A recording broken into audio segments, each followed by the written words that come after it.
বন্ধুরা কেমন আছো তোমরা সবাই? বাংলা গল্প লাইন বাই লাইনে আমি আজকে আবার চলে এসেছি তোমাদেরকে নতুন আর একটা সুন্দর এবং আরও সুন্দর গল্প শোনাবো বলে। তোমরাও সবাই তৈরি তো গল্পটা শোনার জন্য? কিন্তু তার আগে যদি আমার চ্যানেলে প্রথমবার ভিজিট করে থাকো, প্রথমবার এসে থাকো, তাহলে নিচের লাল রঙের সাবস্ক্রাইব বাটনটা একবার ক্লিক করে কালো অবশ্যই করে দিও। এটা কিন্তু জাস্ট আমার কাছে পুরো বুস্টার ডোজের মতো কাজ করে। আরও অনেক নতুন নতুন আর দারুণ দারুণ গল্প তোমাদের পড়ে শোনাবার জন্য একটা অদ্ভুত এনার্জি পাই, বিশ্বাস করো। তাই জন্য নিচের লাল রঙের সাবস্ক্রাইব বাটনটাকে একবার ক্লিক করে কালো কিন্তু অবশ্যই করে দিও। এই একটাই ছোট্ট রিকোয়েস্ট প্রত্যেকবার আমার তরফ থেকে থাকে তোমাদের জন্য। আর পুরো গল্পটা শুনো, তবেই কিন্তু পুরো গল্পটার সঙ্গে নিজেকে একটা বেশ ফিল করতে পারবে, একটা বেশ আত্মজোগ খুঁজে পাবে। পুরো গল্পটা শোনার পরে গল্পটা যদি ভালো লাগে তাহলে পরে একটা লাইক করতে আর কমেন্ট করতে কিন্তু একদম ভুলো না। তোমাদের কমেন্টের অপেক্ষায় আমি সবসময় বসে থাকি। চলো তাহলে পরে বিনা এক মুহূর্ত ওয়েস্ট করে আজকের গল্পটা শুরু করি। আজকের গল্প হচ্ছে লেখক অমূল্যচরণ সেন। হ্যাঁ বন্ধুরা, অমূল্যচরণ সেনের লেখা, শোণিত লেখা।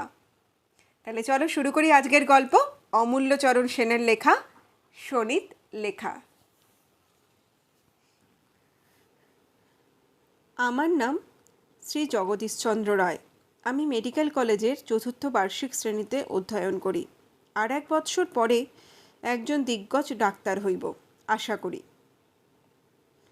আমি মেডিকেল কলেজের সম্মুখস্থ আরপুলি লেনে অমুক নম্বর মেসে থাকি। সাধারণ মেস সকল যেমন হইয়া থাকে, এটাও সেই প্রকার। তবে বাটিটি ত্রিতল। বাটিটিতে ঢুকিতেই এমন দুর্গন্ধ যে অন্নপ্রাশনের অন্ন পর্যন্ত উঠিয়া যায়। যারা বাটি বুঝতে পারছো না তাদের জন্য বলে রাখি, বাটি মানে কিন্তু বাড়ি। এই গল্পটা কিন্তু শুদ্ধ সাধু ভাষাতে লেখা, তাই জন্য এখানে বাড়িকে বাটি বলা হয়েছে। আচ্ছা চলো আবার আমরা গল্পটা শুরু করি। বাটিটিতে ঢুকিতেই এমন দুর্গন্ধ যে অন্নপ্রাশনের অন্ন পর্যন্ত উঠিয়া যায়। কলেজের কাছে গিয়া আমি অন্নপ্রাশনের অন্ন কোনোরূপে বাঁচাইয়া এই 4 বৎসর কাল এখানে বাস করিতেছি।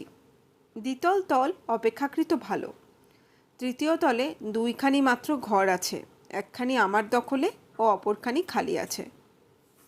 আমার ঘরখানি দক্ষিণ দুয়ারি, সেই জন্যই অবশ্য আমি উহা লহিয়াছি। এই ঘরখানির ভাড়া ও আহারাদি অন্যান্য খরচায় আমার মাসিক প্রায় 20-22 টাকা পড়িয়া যায়। মেসের অধিকাংশ ছাত্র, তবে 2-1জন নবীন কেরানিবাবুও আছেন। বন্ধুরা, গল্পের মাঝে যদি তোমরা ব্যাকগ্রাউন্ডে কোনো রকম আওয়াজ পেয়ে থাকো এবং তার জন্য যদি বিরক্তি বোধ করো, তার জন্য কিন্তু আমি সত্যি আন্তরিকভাবে ভীষণ দুঃখিত। পাশের বাড়িতে কিছু কাজ হচ্ছে, বুঝতেই পারছো, প্রতিবেশীকে তো কিছু বলা যায় না, কিন্তু তোমাদের জন্য গল্প পড়াকে আমি থামাতে পারি। তাই জন্যেই আমি যতদূর সম্ভব ভালো মাইকের ইউজ করে গল্পটাকে পড়ার চেষ্টা করছি। তবুও আমি যেটুকু আওয়াজ আটকাতে অসমর্থ, তার জন্য আমি সত্যি আন্তরিকভাবে ভীষণ দুঃখিত। তোমরা আশা করি এর জন্য কিছু মনে করবে না এবং মনে মনে আমাকে নিশ্চয়ই ক্ষমা করে দেবে। চলো আর একটাও বিনা বাক্য ব্যয় আবার আমরা গল্পটা পড়া শুরু করি। আমাদের মেসের সম্মুখে একটি দ্বিতল বাটি। সেই বাটিতে এক ব্যক্তি সস্ত্রীক বসবাস করেন। লোকটির চালচলন কেমন এক অদ্ভুত রকমের। লোকটি যে কখন বাহির হয় এবং কখন বাটিতে আসে তাহার ঠিক ঠিকানা সহজে পাওয়া যায় না। একদিন দেখি এক ইহুদির বেশে বাটিতে প্রবেশ করিল, আর একদিন মুটের বেশেই হাজির। কোনোদিন দেখি মহাত্মা বেশ ফুল বাবাটি সাজিয়াছেন। কখনো বা দেখিতে পাওয়া যায় লোকটি সর্বাঙ্গে ধুলো মাখিয়া গায়ের জামাকাপড় ছিঁড়িয়া ক্ষতবিক্ষত দেহে বাটিতে উপস্থিত। আমি তো দেখিয়াই অবাক। প্রায় দেখি লোকটি সন্ধ্যার পর বাটি হইতে বাহির হইয়া যায় আর সকালবেলা বাড়ি আসে। নিশাচরের মতো কখনো দিনের বেলায় নিদ্রা যায়, আবার কখনো দিনের বেলাতেও বাহির হইয়া যায়। এই সকল দেখিয়া শুনিয়া লোকটির চরিত্র সম্বন্ধে আমার মনে বড় সন্দেহ হইল। লোকটাকে গুন্ডা বলিয়াই মনে হইল। লোকটার শরীরের বাঁধনিও বেশ, দেখিলেও বোধ হয় খুব জওয়ান। লোকটা যে কি তাই তো ধরিতে পারিলাম না। সুতরাং ইহার সহিত ইহার স্ত্রী কিরূপ ব্যবহার করে তাহা জানিবার জন্য আমার বড় কৌতূহল জন্মিল। লোকটি প্রায় রাত্রিতে বাহির হয়, হয়তো 2-1 দিন বাহিরেও কাটাইয়া আসে। আমার ঘরের রাস্তার ধারের জানলাটা খুলিলে তাহাদের শুইবার ঘরের ভেতর পর্যন্ত দেখিতে পাওয়া যায়। দেখিলাম তাহাদের স্বামী স্ত্রীতে খুব ভাব। কোনোদিন হয়তো লোকটি কর্দমাক্ত কলেবরে বাটিতে উপস্থিত হইল। লোকটার স্ত্রী তাহাকে কিছুই জিজ্ঞাসা না করিয়া সযত্নে তাহার গাত্রবস্ত্রাদি ছাড়াইয়া লইল এবং কর্দমাটি ধুইয়া দিল। তাহাদের পরস্পরের এই ব্যবহার দেখিয়া আমি আশ্চর্য হইয়া গেলাম। লোকটির সহিত আলাপ করিতে আমার ভারী আগ্রহ হইল। আমি সুযোগ অন্বেষণ করিতে লাগিলাম। একদিন লোকটি বাটি হইতে বাহির হইতেছে দেখিয়া আমিও মেস হইতে বাহির হইলাম। বলিলাম, নমস্কার মহাশয়, কোথায় যাচ্ছেন? তিনি বলিলেন, এই বেড়াতে, চলুন একসঙ্গে যাওয়া যাক।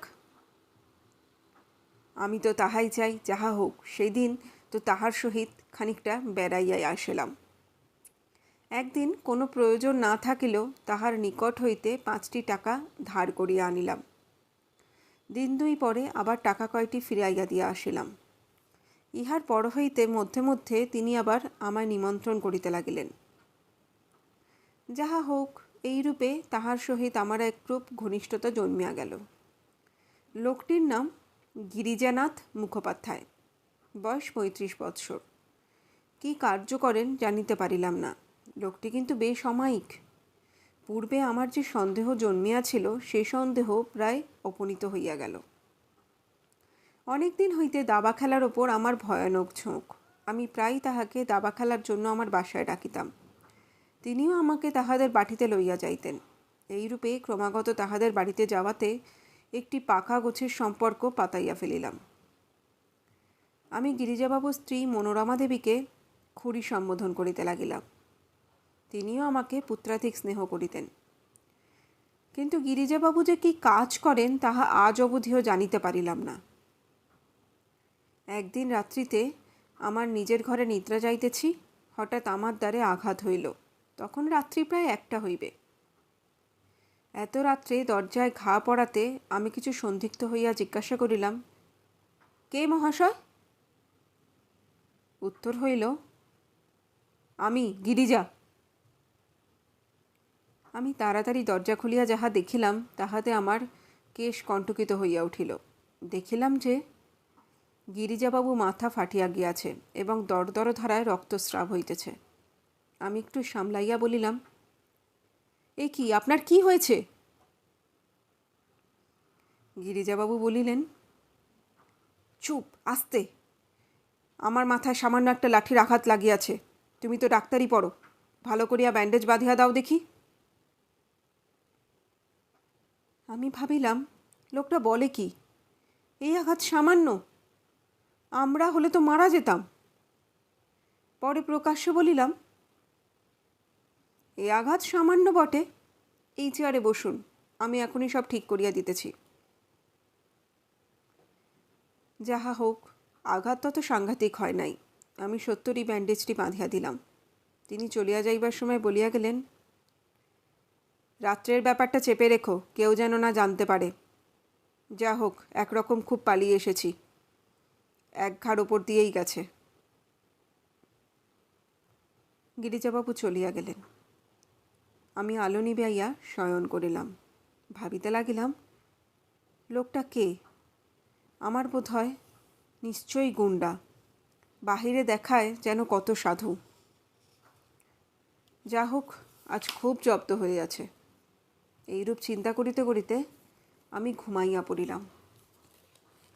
পরদিন হইতে আমি তাহার সহিত পুনরায় পূর্বের মতো ব্যবহার করিতে লাগিলাম। কিন্তু তাহার বিষয়ে আমার মনে কেমন একটা সন্দেহ রইয়া গেল। জুন মাসে একদিন আমি গিরিজাবাবুর বাটিতে বসিয়া দাবা খেলিতেছিলাম। তখন বেলা প্রায় 6টা হইবে।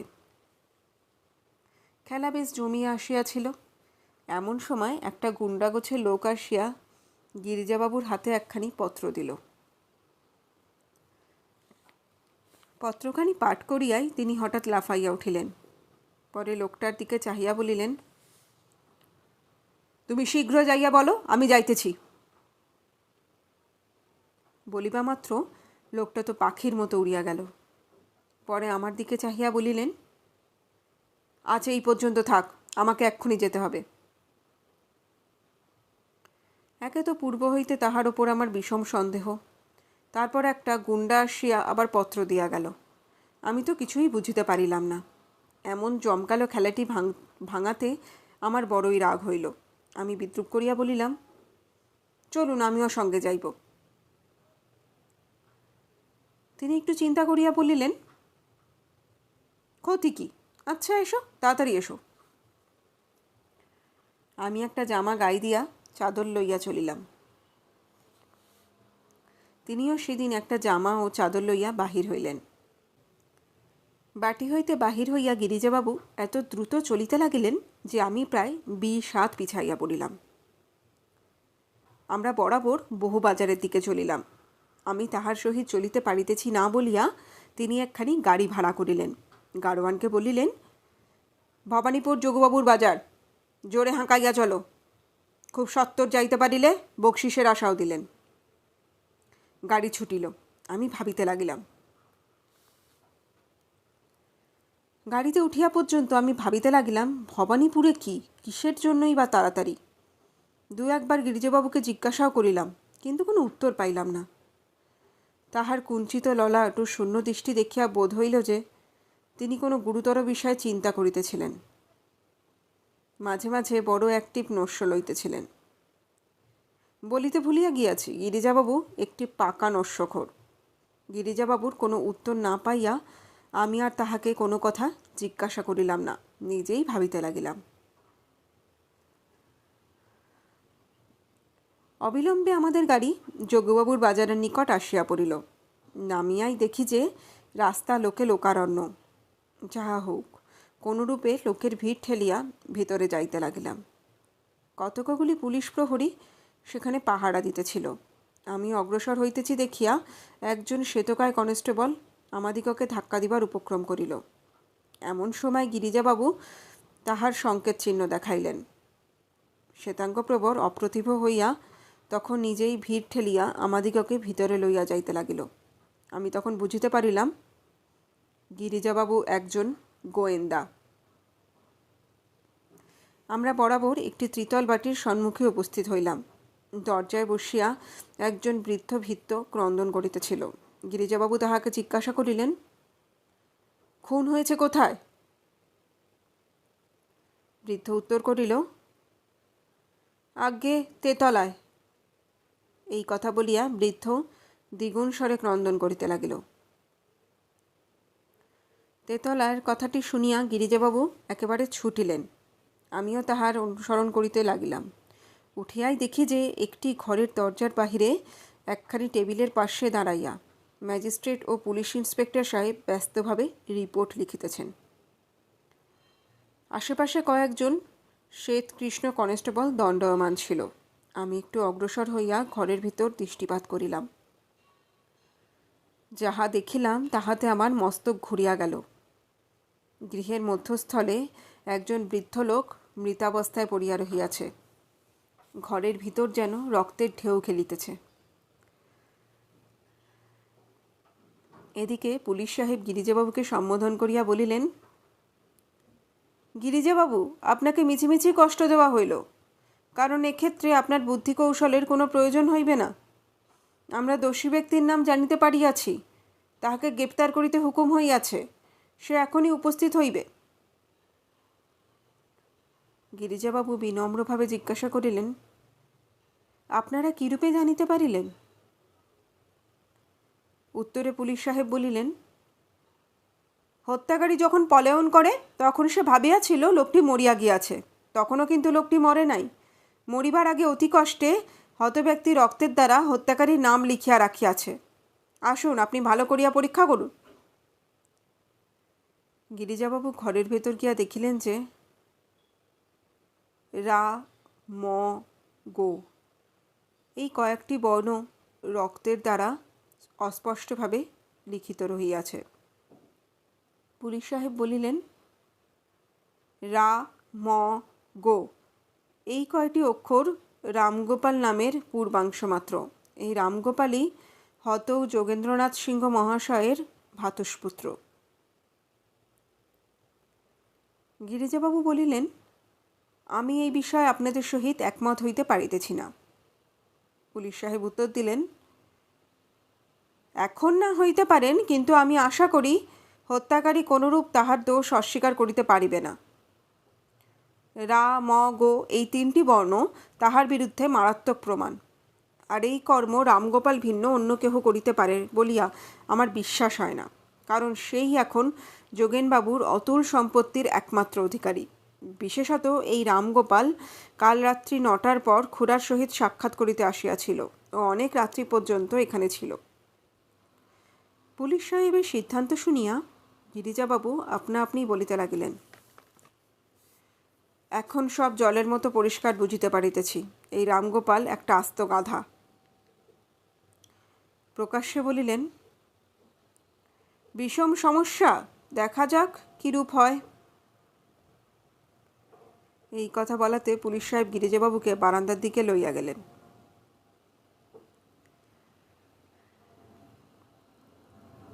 গিরিজাবাবু পুলিশ সাহেবের সহিত কথাবার্তা কহিতেছেন।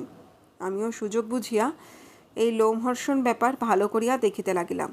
ঘরের ভিতরকার জিনিসপত্রগুলি যেমনভাবে ছিল তেমনিই আছে, একটি মাত্র স্থানান্তরিত হয় নাই। সকল জিনিসই বেশ পরিষ্কার পরিচ্ছন্ন। দিবাশয্যা প্রস্তুত রহিয়াছে, কেহ তাহাতে নিদ্রা যায় নাই। শয্যায় যাইবার পূর্বেই বোধহয় বৃদ্ধ ভূমিশয্যায় চিরনিদ্রায় নিদ্রিত হইয়াছে।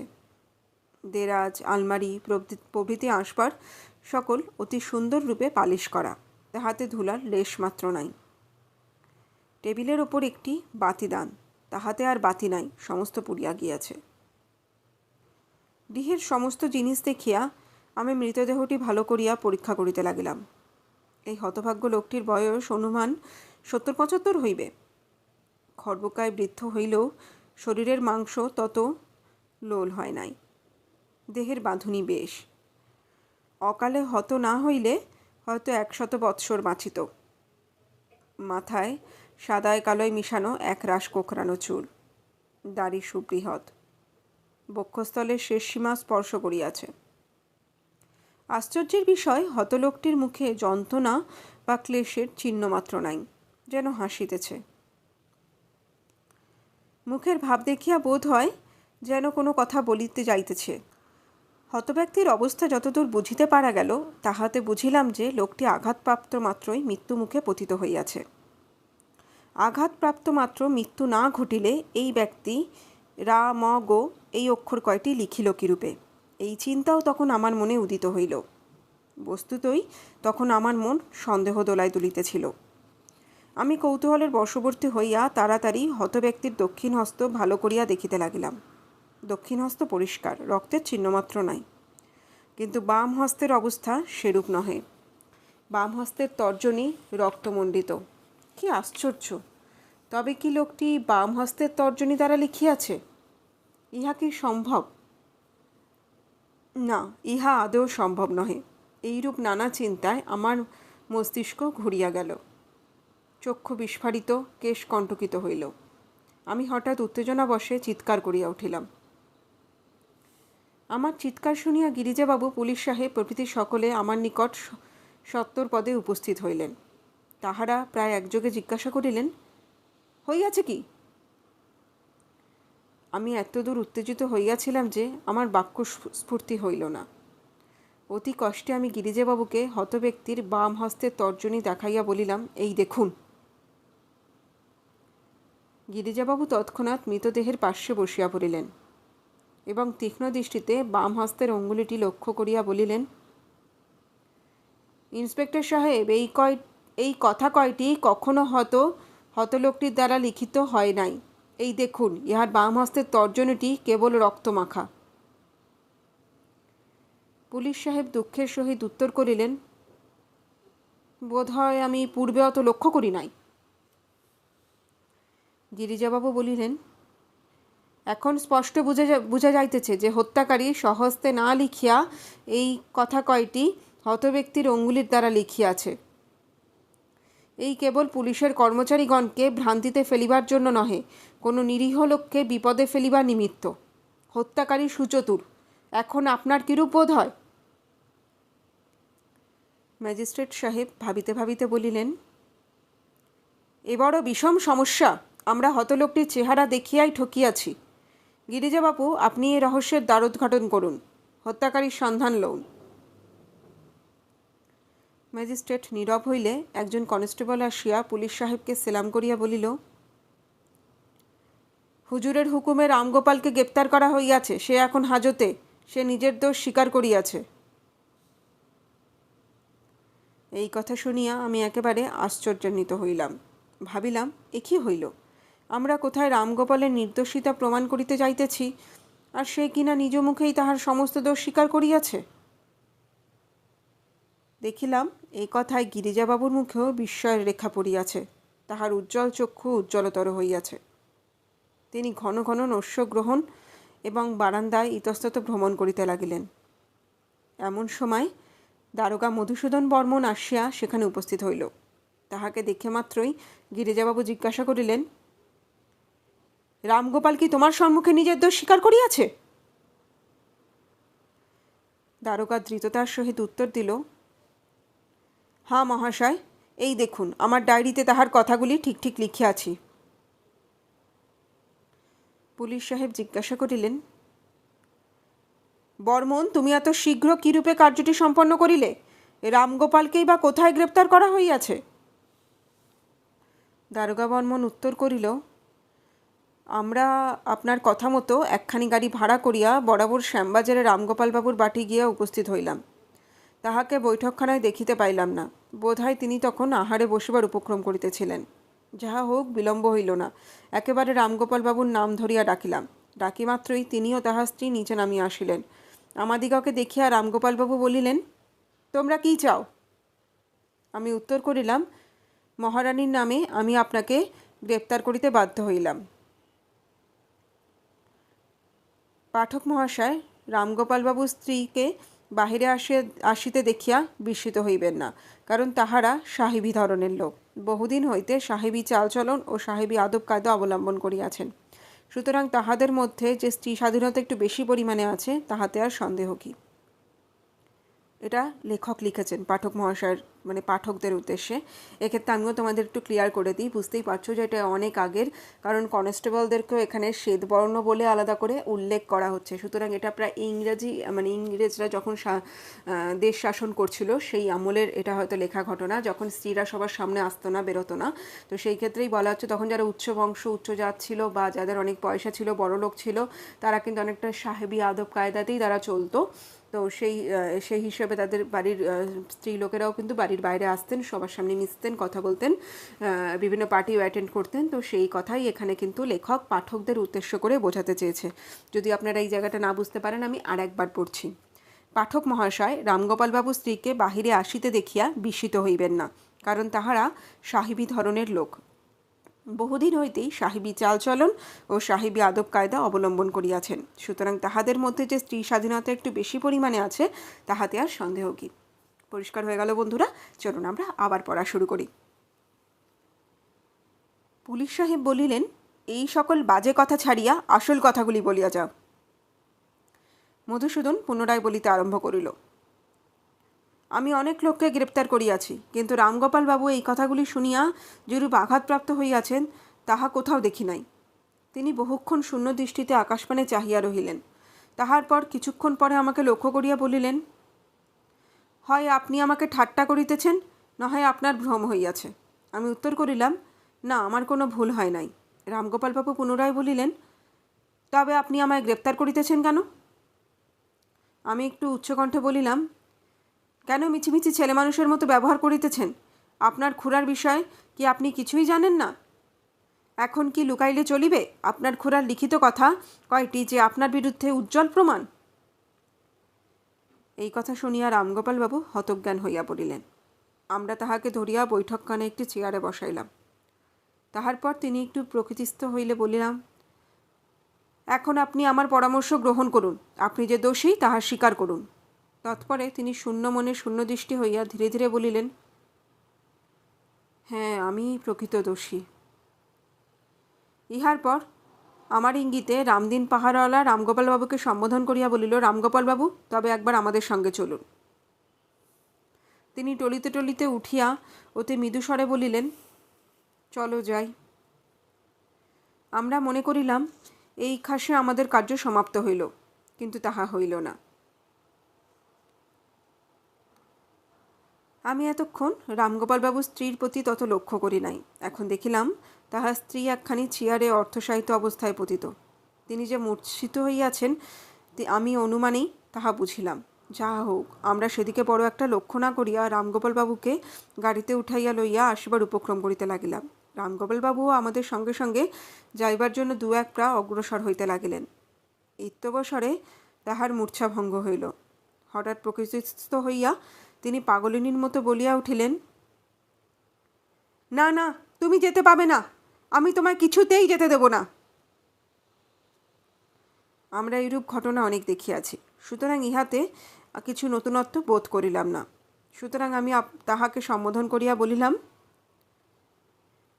এখন আর এরূপ করিলে কোনো ফলই হইবে না। আমরা আইন অমান্য করিয়া কিছুতেই আসামি ছাড়িতে পারিব না। ইনি এখন দোষী কি নির্দোষ বিচারে তাহা প্রমাণ হইবে। এখন আপনি ওপরে যাইয়া স্থির হন। এখন এতটা অস্থির না হইয়া মোকদ্দমা চালাইবার জন্য ভালো উকিলের পরামর্শ গ্রহণ করিবার চেষ্টা করুন। এই কথা বলিয়া আমি রামদিনকে পুনরায় ইঙ্গিত করিলাম। আমার কথা মতো রামগোপাল বাবুকে গাড়িতে ওঠানো হলো। রামগোপালের স্ত্রী ভূমিতে বসিয়া কাঁদিতে লাগিলেন। তাহাদের একটা কালো কুকুর ছিল, সেটা রামগোপাল বাবুর সহিত গাড়িতে উঠিবার অনেক চেষ্টা করিল।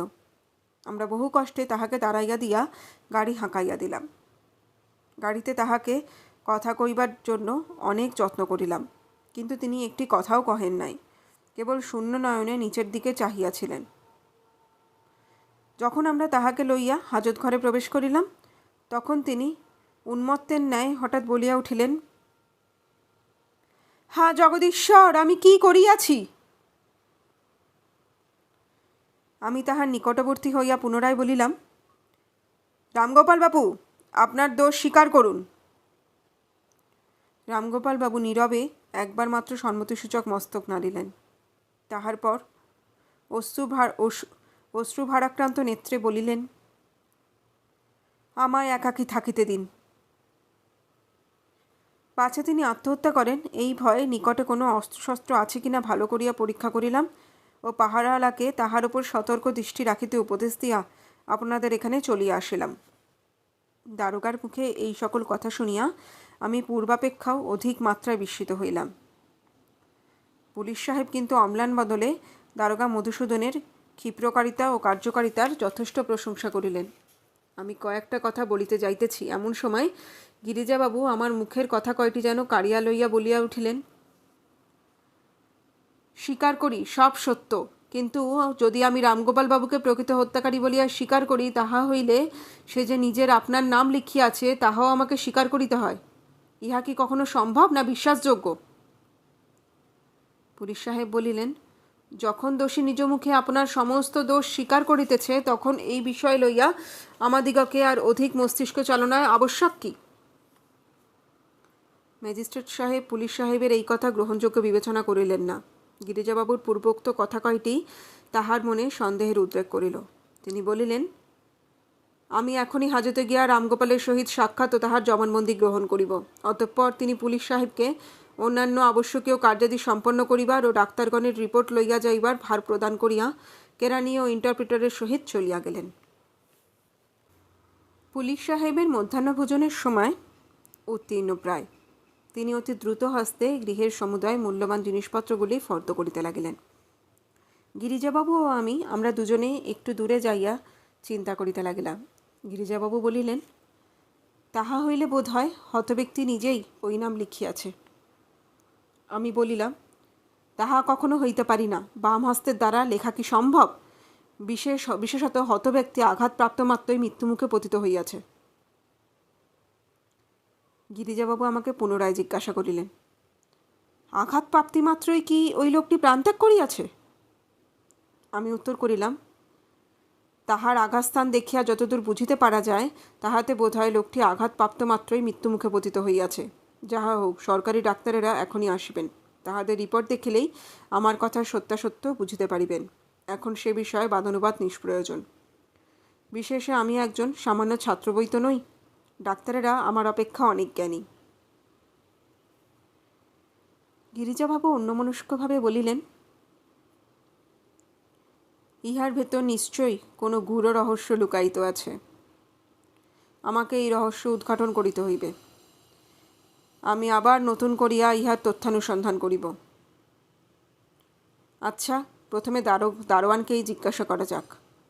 এই কথা বলিয়া তিনি সত্তর পদে সিঁড়ি রেলিং দিয়া নিকটে গিয়া উচ্চস্বরে ডাকিলেন, দারোয়ান, দারোয়ান, একবার শীঘ্র ওপরে এসো। দারোয়ানকে ডাকিয়া গিরিজাবাবু আর একবার মনোযোগের সহিত পুঙ্খানুপুঙ্খ গৃহটি পরীক্ষা করিতে লাগিলেন। তিনি সিঁড়ির দরজাটি দেখিলেন। দরজার তালাটি বিকৃত বা ভগ্ন হয় নাই, বা অপর কোনো চাবি দিয়াও তাহা খোলা সম্ভব নহে। সুতরাং হত্যাকারী যে অন্য কোনো চাবি দিয়া তালাটি খুলিয়াছিল তাহাও বোধ হয় না। যখন গিরিজাবাবু এইরূপ অনুসন্ধান করিতেছিলেন, তখন আমি একবার সেই গৃহে প্রবেশ করিয়া নীলবর্ণ গালার শিলমোহরযুক্ত ছিপিটি কুড়াইয়া লইলাম। কেন যে ছিপিটি আমি কুড়াইলাম তাহা আমি বলিতে পারি না। যাহা হোক, ছিপিটি যখন আমার হস্তে তুলিয়া লইয়াছি, তখন উহাকে ভালো করিয়া দেখিতে লাগিলাম। দেখিলাম যে ছিপিটির একদিকে একটি ছিদ্র রহিয়াছে। কর্করূপ দিয়া খুলিলে যেরূপ ছিদ্র হয়, ঠিক সেই রূপ। ছিপিটির আরেক দিক, অর্থাৎ যেদিকে বোতলের মধ্যে থাকে, সেই দিকটি মদ লাগিয়া লাল হইয়া গিয়াছে। বোধ হইল যে কোনো তীক্ষ্ণ ছুরিকা তাহাতে বিদ্ধ করা হইয়াছে। আমার এই পুরনো জিনিসটি গিরিজাবাবুর কোনো কাজে লাগিতে পারে ভাবিয়া আমি সেটি গিরিজাবাবুকে দেখাইলাম। তিনি ছিপিটি দেখিয়াই একেবারে আনন্দে নাচিয়া উঠিলেন এবং বলিলেন, এখন এই খুনের বিষয় কিছু জানিতে পারা যাইবে। যেই ব্যক্তি হত্যা করিয়াছে সে নিশ্চয়ই ইহা এখানে ফেলিয়া গিয়াছে, পাছে এই হত্যাকারীর গাত্রে খোঁচা লাগে, ছোড়ার মুখটি ভাঙিয়া যায়। এই জন্য সেই ব্যক্তি ছোড়ার অগ্রভাগটি ছিপিটি বিদ্ধ করিয়া পকেটে করিয়া আনিয়াছিল। যাহা হোক, এই ছিপিটির দ্বারা আমি নিশ্চয়ই যথার্থ দোষী বাহির করিব।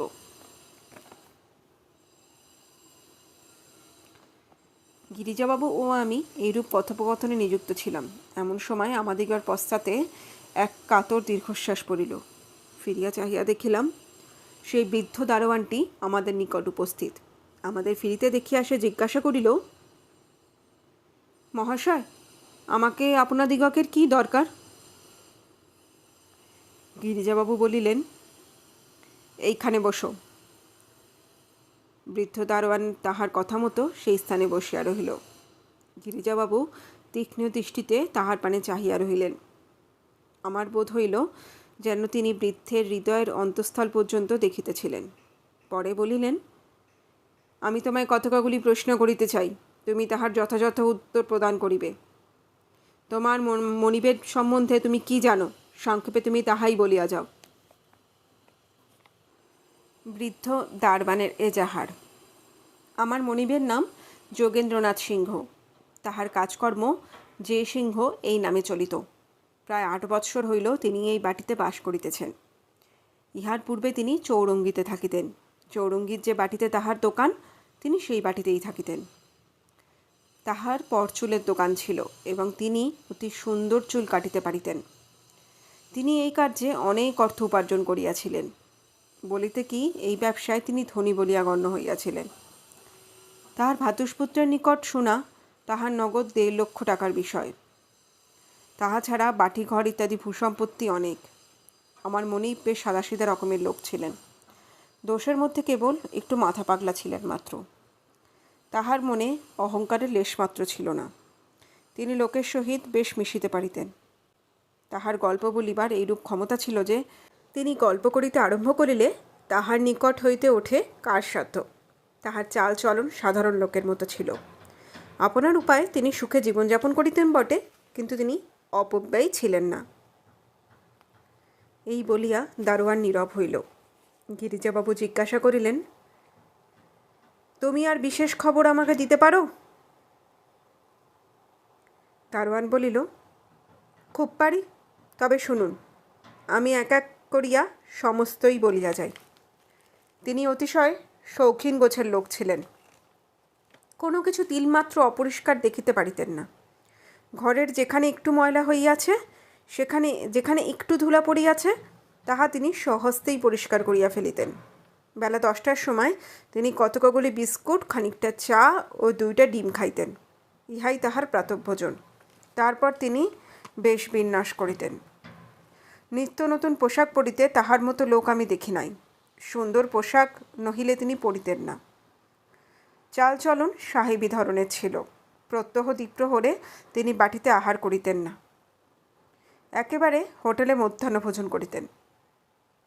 প্রতিদিন তিনি ঠিক রাত্রি 11টার সময় বাটিতে আসিতেন। তাহার একটু চরিত্রদোষও ছিল। গিরিজাবাবু এইবারে বলিলেন, তাহা হইলে অনেক লোক তাহার সহিত দেখা করিতে আসিত? দারোয়ান বলিল, খুব অল্প। ইহার ভ্রাতুষ্পুত্র রামগোপালবাবু মধ্যে মধ্যে ইহার সহিত দেখা করিতে আসিতেন। প্রত্যেক রবিবারে আমার মনিব ও রামগোপালবাবু একসঙ্গে উইলসন হোটেলে মধ্যাহ্নভোজন করিতেন। ইহাদের খুড়া ভাইপোর খুব সদ্ভাব ছিল। এমনকি আমি তাহাদের মধ্যে কখনো ঝগড়া বা বৃথা বাগ্বিতণ্ডা হইতে দেখি নাই। যাহা কিছু ঝগড়া হইত, তাহা কেবল মৃণালিনীর সহিত। গিরিজাবাবু সাগ্রহে জিজ্ঞাসা করিলেন, মৃণালিনীকে? দারোয়ান বলিল, কেন? মৃণালিনী রামগোপালবাবুর স্ত্রী, অতিশয় সুন্দরী। আমার মনিব সুন্দরী স্ত্রীলোকটিকে বড় ভালোবাসিতেন, কিন্তু জানি না কেন মৃণালিনী তাহার চক্ষের শুল ছিল। রামগোপালবাবু মৃণালিনীকে অতিশয় ভালোবাসিতেন বলিয়া কর্তামহাশয় মনে মনে অতিশয় বিরক্ত হইতেন। তিনি সর্বদাই সন্দেহ করিতেন মৃণালিনী রামগোপালবাবুকে ভালোবাসে না। তাহার ভালোবাসা মৌখিক, আন্তরিক নহে। আরও তিনি মৃণালিনীর চরিত্র সম্বন্ধে যেন একরকম সন্দেহ করিতেন। এই গত বৎসর মৃণালিনীর সহিত আমার মনিবের ঝগড়া হইয়া গেল। তাহার কারণ বলি শুনুন। রামগোপালবাবুর স্ত্রী আসিয়া আমার মনিবকে বলিল যে তাহারা চৌরঙ্গিতে একটি জহরের দোকান খুলিতে চান। এই উপলক্ষ করিয়া মৃণালিনী তাহার নিকট হইতে 10,000 টাকা চাহিলেন। কিন্তু আমার প্রভু সহসা কাহাকেও টাকা দিবার লোক ছিলেন না। তিনি বলিলেন, আমি বাঁচিয়া থাকিতে কাহাকেও 1 পয়সা দিব না। আমি মরিলে তোমরা আমার টাকা দিয়া যাহা ইচ্ছা হয় করিও।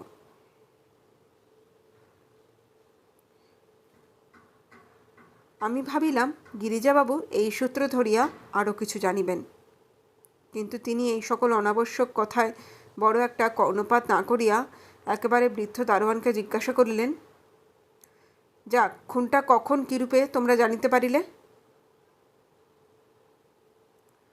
তখন সে বৃদ্ধ দারোয়ান শাস্ত্রনয়নে বলিতে আরম্ভ করিল, হায়, অন্য দিনকার মতো বেলা 10টার সময় আমি চা বিস্কুট লইয়া তাহার ঘর খুলিয়াই দেখি সর্বনাশ। এই বলিয়া সে কাঁদিতে আরম্ভ করিল।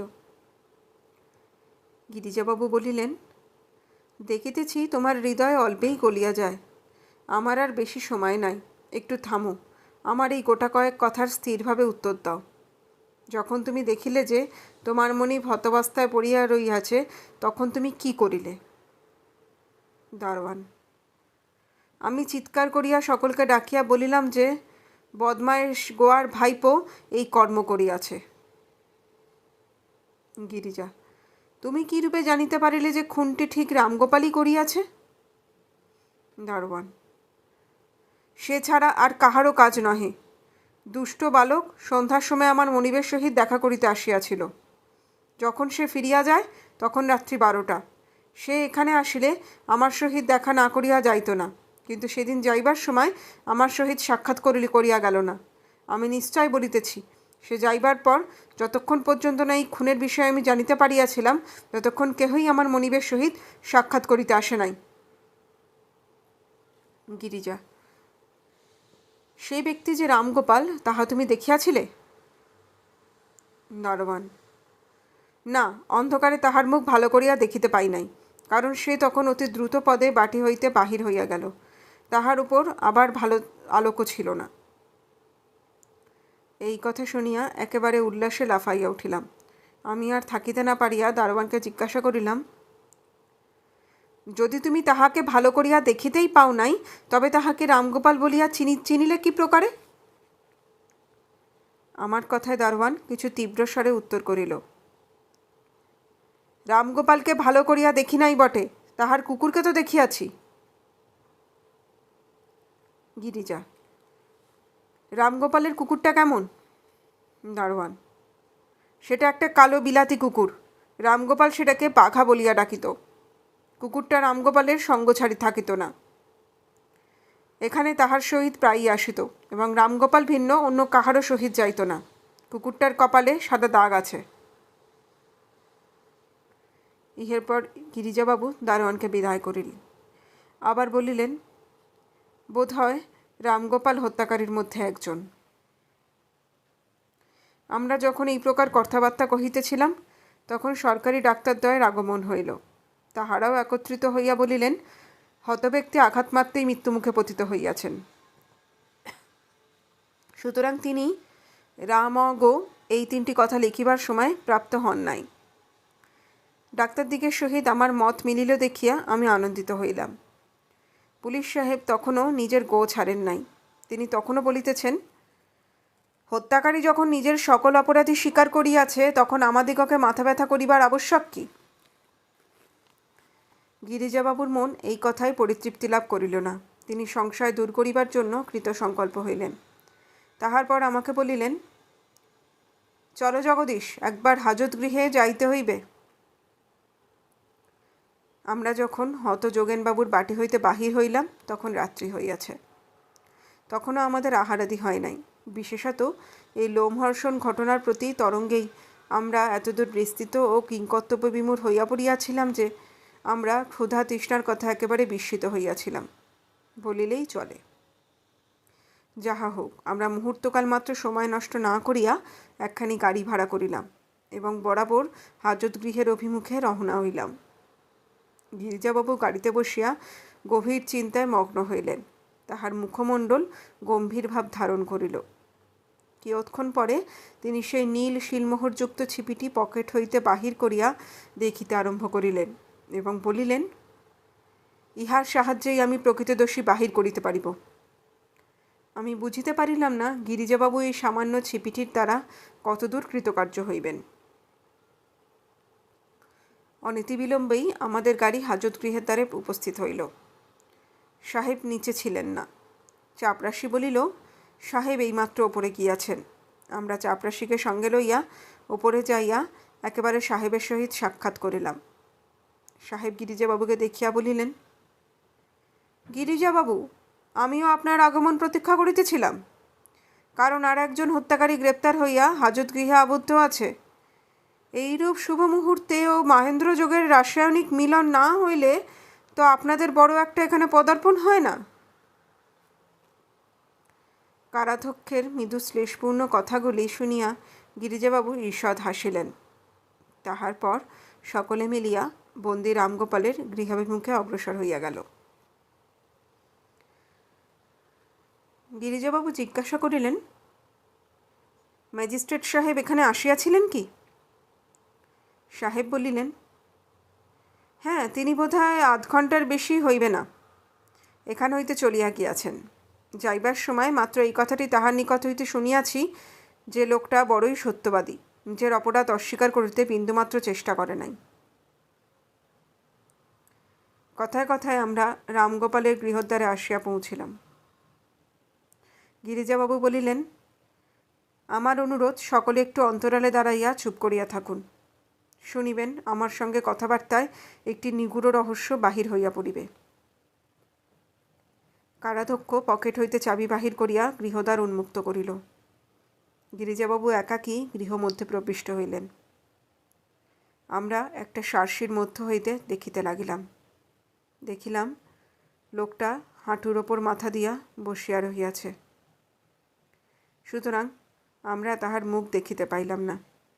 যাহা হোক, সে গিরিজাবাবুর পদশব্দে হঠাৎ চমকিত হইয়া মুখ ফিরাইয়া বসিল। আমরা তখন তাহাকে ভালো করিয়া দেখিয়া লইলাম। দেখিলাম লোকটির দৃষ্টি শূন্য, উদাস, উন্মত্ত। সেই দৃষ্টি দেখিয়া বুঝিলাম লোকটির মস্তিষ্ক বিকৃতি ঘটিয়াছে, অথবা যেন সে ঘৃণায় আত্মবিস্মৃত হইতে বসিয়াছে। কিয়ৎক্ষণ পরে গিরিজাবাবু ঈষৎ উচ্চস্বরে বলিয়া উঠিলেন, রামগোপাল বাবু যে এইরূপ করিয়া কষ্ট পাইতেছেন কেন? উত্তরের আশা করিয়া তিনি কিয়ৎকাল অপেক্ষা করিয়া রহিলেন, কিন্তু রামগোপাল আদৌ উত্তর প্রদান করিলেন না। গিরিজাবাবু অগত্যা বলিলেন, এরূপ অবস্থা অত্যন্ত বিপজ্জনক বটে, কিন্তু আমিও যদি আপনার মতো অবস্থায় পড়িতাম, তাহা হইলে নিশ্চয়ই আমার নির্দোষিতার সপ্রমাণ করিবার জন্য যথাসাধ্য চেষ্টা করিতাম। রামগোপাল কর্কশ কণ্ঠে বলিয়া উঠিল, আমি তো নির্দোষ নই। গিরিজাবাবু ছাড়িবার পাত্র নহেন। তিনি বলিলেন, উহা কি সত্য? রামগোপাল বলিতে লাগিল, হ্যাঁ, উহা সত্য। আমি নিজেই এই খুন করিয়াছি। কতবার এ কথা আপনাদিগকে বলিব? এই মাত্র একজন আমার স্বীকারোক্তি লিখিয়া লইয়া গেলেন, আবার আপনি আমাকে জ্বালাইতে আসিয়াছেন? আপনাদের হৃদয় কি সত্যি লোক পীড়নে নিযুক্ত থাকে? আমার অদৃষ্টে যাহা আছে তাহাই ঘটিবে। খুন করিলে ফাঁসি হয়, তাহা আমি জানি। তাহার জন্য আমি বিন্দুমাত্র ভীত নহি। এখন আপনাদের প্রত্যেক কথার উত্তর দেওয়া আমার পক্ষে মৃত্যুর অপেক্ষা যন্ত্রণাদায়ক বোধ হইতেছে। গিরিজাবাবু অপেক্ষাকৃত মৃদু স্বরে বলিতে লাগিলেন, লোকে একেবারেই কি ফাঁসি যায়? সে যে দোষী সে বিষয়ে যদি অক্রাট্য প্রমাণ সংগৃহীত হয় এবং বিচারে সে যদি যথার্থ হত্যাকারী প্রতিপন্ন হয়, তবেই তাহার ফাঁসি হয়। তোমার দোষ সম্বন্ধে এমন কি প্রমাণ পাওয়া গিয়াছে যাহাতে তোমার ফাঁসি হবে? আচ্ছা, এখানে কি আমার দু একটি কথার উত্তর দিব? তুমি কি তোমার খুড়োকে যথার্থই ঘৃণা করিতে? রাম, কখনোই না। গিরিজা, তবে তুমি তাহাকে খুন করিলে কেন? রাম, তাহার বিষয় পাইবার জন্য। এখন আমার কারবার ফেল হইবার উপক্রম হইয়াছে। এই সময় আবার খুড়া খুব ধনী ছিলেন বটে, কিন্তু জীবিতাবস্থায় তাহার নিকট হইতে 1 পয়সাও বাহির করা অসম্ভব ছিল। আপনি অনুসন্ধান করিলে জানিতে পারিবেন আমার কারবারের অবস্থা কত দুঃশোচনীয়। গিরিজা, সে যাহা হোক, তুমি বোধহয় মনে করিয়াছিলে যে তোমাকে কেহই ধরিতে পারিবে না। রাম, আমি তাহাই আশা করিয়াছিলাম। গিরিজা, আচ্ছা, তুমি যে বন্দুক দিয়া খুন করিয়াছিলে সেটা তুমি কোথা হইতে আনিয়াছিলে? আমি বিস্মিত হইয়া রামগোপালের মুখের দিকে চাহিয়া রহিলাম, কিন্তু আশ্চর্যের বিষয় তাহার মুখে কোনো প্রকার বিস্ময়ের ভাব প্রকটিত হইল না। রামগোপাল, সেটা অনেক দিন হইতে আমার নিকট ছিল। গিরিজা, তুমি খুন করিয়া বন্দুকটি কি করিলে? রামগোপাল, তাহা গঙ্গায় ফেলিয়া দিয়াছি। গিরিজা, তাহা হইলে বন্দুকটির অনুসন্ধানে এইরূপ অসম্ভব দেখিতেছি। যখন গিরিজাবাবু যথার্থ সত্য বাহির করিবার জন্য এইরূপ ভাবের কথোপকথনে নিযুক্ত ছিলেন, তখন তাহার মুখমণ্ডল আশ্চর্য গম্ভীর ভাব ধারণ করিয়াছিল। গিরিজাবাবু পুনরায় বলিলেন, আচ্ছা, একটা কথা তোমাকে জিজ্ঞাসা করি।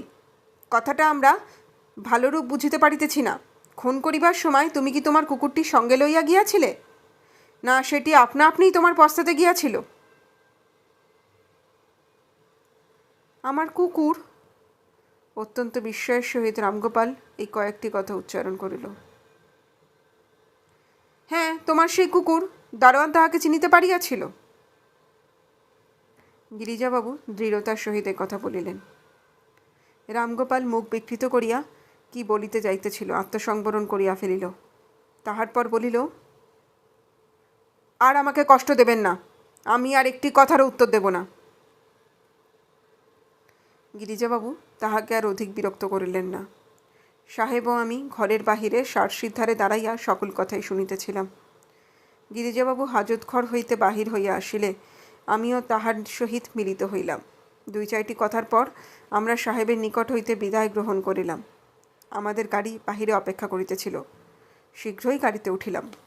আমি বলিলাম, বন্দুকের কথাটা তুলিয়া আপনি বুদ্ধির কার্যই করিয়াছিলেন, নইলে রামগোপাল যে নির্দোষ তাহা সহজে প্রমাণিত হইত না।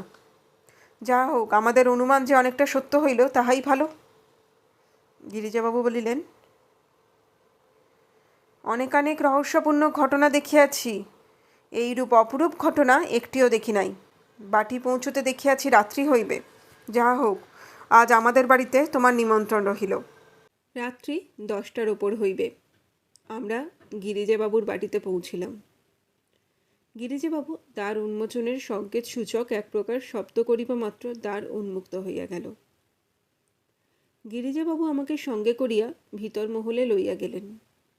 বলা বাহুল্য, গিরিজাবাবুর অন্তঃপুরে আমার গমনের কোনো বাধা ছিল না। এই অল্প দিনেই আমি গিরিজাবাবুর স্ত্রীকে মাতৃ সম্বোধন করিয়াছিলাম। তিনি আমায় নিজের সন্তানপেক্ষা বোধ করে স্নেহ করিতেন। ইহার ফলে আমার আহারাদি অধিকাংশ সময় গিরিজাবাবুর বাটিতেই সম্পন্ন হইত। আজও সেই পদ্ধতির ব্যতিক্রম হইল না। আমি ও গিরিজাবাবু উভয়ই একত্রে আহার করিতে বসিলাম। আমরা আহার করিতে বসিয়াছি, এমন সময় গিরিজাবাবুর স্ত্রী মনোরমা দেবী বলিয়া উঠিলেন, তোমাদের কি খাওয়া দাওয়া কোনো কাজকর্ম নেই? যখন তখন দাবা লইয়া উন্মত্ত থাকো। খেলিতে বসালে কি তোমাদের দিনরাত্রি জ্ঞান থাকে না? আমি তাড়াতাড়ি এই কথার উত্তর দিতে যাইতেছিলাম, কিন্তু গিরিজাবাবু নিজেই তাহার উত্তর দিলেন, না না, আমরা অনেকক্ষণ খেলা ছাড়িয়া দিয়াছি। ভবানীপুরে একটা খুন হইয়াছে, তাহারই তদারক। ইহার ওপর আর কোনো কথা উঠিল না। স্ত্রীর অনুরোধে গিরিজাবাবুকে হত্যা সম্বন্ধীয় সকল কথাই আনুপর্বিক বলিতে হইল। কথাবার্তার সহিত সুমন্থর গতিতে আমাদের ভোজন ক্রিয়া যখন পরিসমাপ্ত হইল, তখন দেখিলাম রাত্রি 12:30 বাজিয়াছে। আমি তাড়াতাড়ি উঠিয়া হাত মুখ ধুইলাম এবং গিরিজাবাবুর নিকট হইতে সেই রাত্রের মতো বিদায় লইলাম। তিনি বলিলেন, তোমায় আমি কাল সকালে ডাকিয়া লইব। রামগোপাল সম্বন্ধীয় নানা ভাবনায় আমার নিদ্রা আসিল না। যাহা হোক, অতি কষ্টে রাত্রি 4টার সময় নিদ্রাদেবীর সাক্ষাৎ পাইলাম। বেলা যখন 9টা, তখন গিরিজাবাবুর ডাকে আমার ঘুম ভাঙিল। তিনি আমায় বলিলেন, কি হে, তুমি এখনো ঘুমাচ্ছ? যাবে কখন? শীঘ্র এসো। তাহার কথা শুনিয়া আমি তাড়াতাড়ি হাত মুখ ধুইলাম ও কাপড় ছাড়িয়া বাহির হইলাম। গিরিজাবাবুর দিকে চাহিয়া দেখিলাম, তিনি অন্যদিনের অপেক্ষা আজ একটু বেশ জমকালো পোশাক পরিয়াছেন। তাহার মুখমণ্ডলে প্রফুল্লতা বিরাজ করিতেছিল। কাল যিনি গিরিজাবাবুকে দেখিয়াছেন, আজ তাহার সাধ্য কি তিনি তাহাকে চিনিতে পারেন? রাস্তায় বাহির হইয়া গিরিজাবাবু বলিলেন, একটু চলিয়া চলো, পথে যাইতে যাইতে সকলের কথা বলিব। আমিও আর দ্বিরুক্তি না করিয়া তাহার অনুসরণ করিতে লাগিলাম। আমি চিন্তায় এতই নিমগ্ন হইয়াছিলাম যে আমার কোনো দিকে দৃষ্টি ছিল না। চীনা বাজারের মোড়ে আসিয়া গিরিজাবাবুর কথায় আমার চমক ভাঙিল। তিনি বলিলেন, চক্ষে দেখিয়া যাও এবং কর্ণে শুনিয়া যাও, সাবধান, কথাবার্তা কহিও না এবং যাহাই ঘটুক না কেন তাহাতে বিস্ময় প্রকাশ করিও না। আমি বলিলাম, আচ্ছা। চীনবাজারের ভেতর দিয়া যাইয়া আমরা বরাবর একটি ছাতার দোকানে প্রবেশ করিলাম। দোকানদার সম্ভ্রমের সহিত আমাদিগকে অভ্যর্থনা করিল এবং জিজ্ঞাসা করিল, কি চাই মহাশয়? গিরিজাবাবু বলিলেন, আমার একটি রূপোর হাতওয়ালা রেশমি ছাতা চাই। সেই ব্যক্তি নানা প্রকার ছাতা দেখাইতে লাগিল। গিরিজাবাবুর একটি ছাতাও পছন্দ হইল না। আমার বোধ হইল তাহার ছাতা লইবার আদৌ ইচ্ছা ছিল না। তাহা না হইলে দোকানদার যে সমস্ত ছাতা বাহির করিয়াছিল, তাহাতে পছন্দ না হইবার কোনো কারণ ছিল না। আর বাস্তবিকই তাই। তিনি ছাতা দেখিতেছিলেন আর মধ্যে মধ্যে প্রশ্ন করিতেছিলেন। ক্রমে রামগোপালের দোকানের ও তাহাদের সম্বন্ধীয় অনেক কথা জানিয়া লইলেন। যখন দেখিলেন যে আর কোনো নতুন কথা দোকানদারের নিকট হইতে পাওয়া যাইতেছে না, তখন তিনি বলিলেন, আচ্ছা, কাল আমি একটা নমুনা দিয়া যাইব, ঠিক সেই মতো তৈয়ার করিয়া দিবেন। দোকানদার বলিল, আপনি যেরূপ বলিবেন সেইরূপ হইবে। আপনার মনোনীত না হইলে আমাদিগকে দাম দিবেন না। গিরিজাবাবু আচ্ছা বলিয়া দোকান হইতে বাহির হইলেন। তাহার পর আমরা আরও 4-5টি দোকান হইতে পূর্বোক্ত রূপে কিছু কিছু সংবাদ সংগ্রহ করিলাম। সকলেরই মত যে রামগোপাল সচ্চরিত্র, পরিশ্রমী, সদ্যবাহারী ও বিনয়ী লোক, কিন্তু দোষের মধ্যে তাহার দোকানটি ভালো চলিত না। তাহার কারণ সকলেই বলিল যে দোকানটির মাটির দোষ। পূর্বে আরও 3-4টি দোকানদার ওইখানকার মাটির দোষে ক্ষতিগ্রস্ত হইয়া দোকান তুলিয়া দিতে বাধ্য হইয়াছিল। রামগোপাল তাহার স্ত্রীর অত্যধিক অনুরক্ত ছিল। রামগোপাল খুনি কিনা এই সম্বন্ধে প্রশ্ন করিতে সকলেই এক বাক্যে বলিল, সে নির্দোষ, পুলিশ ভুল করিয়া তাহাকে গ্রেপ্তার করিয়াছে, কিন্তু শীঘ্রই তাহাকে ছাড়িয়া দিতে হইবে। রামগোপালের স্ত্রী মৃণালিনীর সম্বন্ধে যাহা জানিতে পারা গেল তাহাই। তাহার চালচলন খুব শৌখিন। মৃণালিনী অতিমাত্রায় বিলাসিনী ছিলেন। তাহাদের অবস্থা যেরূপ ছিল সেই তদপেক্ষাও উচ্চচালে চলিত। তাহার স্বামীর প্রতি তাহার যথেষ্ট অনুরক্তি ছিল এবং তাহার চরিত্র খুব ভালো ছিল। সে নিতান্তই নতুন এবং মূল্যবান পরিচ্ছদ পরিধান করিত। এই সকল শুনিয়া গিরিজাবাবু রাস্তাতে আমায় বলিলেন, তাহার চরিত্রের বিরুদ্ধে কি কেহই কোনো কথা বলিল না? আমি তাহার কথায় কোনো উত্তর দিলাম না। আমি মনে মনে ভাবিতে লাগিলাম, হয়তো যোগেন্দ্র সিংহের চাকর যাহা বলিয়াছে তাহার সহিত উহাদের কথায় আকাশ পাতাল প্রভেদ। যাহা হোক, আমরা রামগোপালের দোকানের সম্মুখে আসিয়া পড়িলাম। একখানি সাইনবোর্ডে রামগোপাল সিং অ্যান্ড কোন্ট আসল কেমিক্যাল স্বর্ণের দোকান লেখা আছে। দোকানখানি বাহির হইতে দেখিতে বড় মন্দ নয়। দোকানের সম্মুখ দিয়া 2-4 বার যাতায়াত করিয়া গিরিজাবাবু বলিলেন, চলো ভেতরে যাওয়া যাক। আমরা রাস্তাটি পার হইয়া রামগোপালের দোকানে প্রবেশ করিলাম। এক দীর্ঘকেশ অদ্ভুতকারের ভৃত্য দরজার নিকট বসিয়াছিল। আমাদিগকে ভিতরে প্রবেশ করিতে দেখিয়া জিজ্ঞাসা করিল, কি চান মহাশয়? গিরিজাবাবু বলিলেন, রামগোপালের স্ত্রী এখানে আছেন? চাকরটি উত্তর করিল,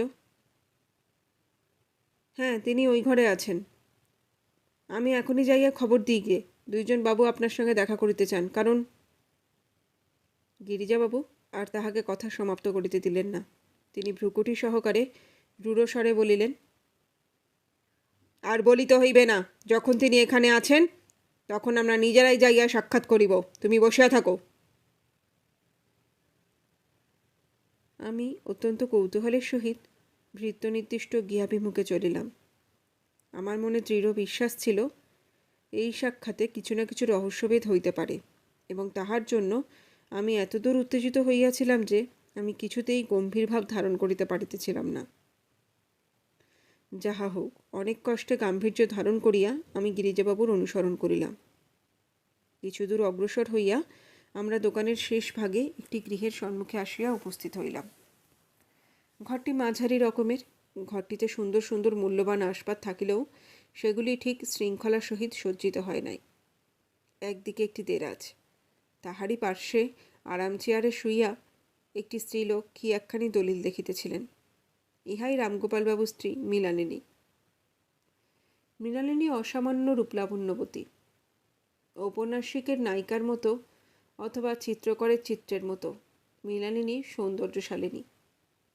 আমি ধারণাই করিতে পারিলাম না যে এই সুন্দরী স্ত্রীলোক কি করিয়া একজনকে হত্যা করিবার জন্য তাহার স্বামীকে উৎসাহিত করিতে পারি। আমাদিগকে গৃহে প্রবেশ করিতে দেখিয়া মৃণালিনী চকিতা হরিণীর ন্যায় চেয়ার হইতে উঠিয়া ভীতবহুবল স্বরে বলিল, আপনারা কি চান? গিরিজাবাবুর মুখ দেখিয়া বোধ হইল তিনিও আমার মতো চিন্তা করিতেছেন যে এই স্ত্রীলোক কখনো হত্যাকার্যে সহায়তা করিতে পারে কিনা। কিন্তু তিনি অপেক্ষাকৃত কঠোর স্বরে বলিলেন, আমরা পুলিশ কর্তৃক প্রেরিত হইয়াছি এবং আমি একজন গোয়েন্দা।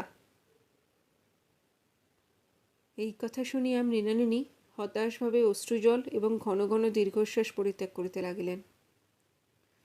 নানা প্রকার স্ত্রীজন সুলভ বিলাপধ্বনিতে আমাদিগকে ব্যস্ত করিয়া তুলিলেন। সঙ্গে সঙ্গে একটা কালো কুকুরও চিৎকার করিতে করিতে আমাদিগের দিকে অগ্রসর হইল এবং আমাদিগকে আক্রমণের উদ্যোগে আরম্ভ করিল। মৃণালিনী তাহার দিকে চাহিয়া বলিলেন, যা বাঘা যা, ইহারা আমাদের কোনো অনিষ্ট করিবেন না। বাঘা তাহার কথা শুনিল। গিরিজাবাবু সেই মুহূর্তেই বলিয়া উঠিলেন, বাস্তবিক আমরা আপনার কোনো অনিষ্ট করিব না। আমরা আপনাকে গ্রেপ্তার করিবার জন্য এখানে উপস্থিত হই নাই। ভাবিয়াছিলাম গিরিজাবাবুর এই কথায় মৃণালিনী আশ্বস্ত হইবেন, কিন্তু তিনি গিরিজাবাবুর কথায় কর্ণপাত না করিয়া বলিলেন, আজ সকালে আমি এই সমনখানা পাইয়াছি। আমাকে আজ বেলা 12টার সময় করোনার কোর্টে উপস্থিত হইবার আজ্ঞা হইয়াছে। গিরিজাবাবু তৎক্ষণাৎ বলিলেন, আপনি কি এমন কোনো প্রমাণ দিতে পারেন না যাহাতে আপনার স্বামী নির্দোষিতার বিষয়ে প্রমাণ করিতে পারা যায়? আমাকে আপনাদের শত্রু বিবেচনা করিবেন না। আমরা দোষী ব্যক্তির জম এবং নির্দোষ ব্যক্তির পরম বন্ধু। আমার একমাত্র উদ্দেশ্য এবং কর্তব্য এই বিষয়ে সত্যের উদ্ঘাটন করা। অতএব আমাকে এই বিষয়ে আপনার যথাসাধ্য সাহায্য করিতে হইবে। যদি আপনার স্বামী নির্দোষ হন, তাহা হইলে আমি আপনার নির্দোষিতার প্রমাণের জন্য যথাশক্তি চেষ্টা করিব। সুতরাং আমি যাহা জিজ্ঞাসা করিব, আশা করি আপনি তাহার সরলভাবে উত্তর দেবেন। মৃণালিনী প্রায় 1 মিনিট কাল গিরিজাবাবুর দিকে উদাসভাবে চাহিয়া রহিলেন। পরে বলিলেন,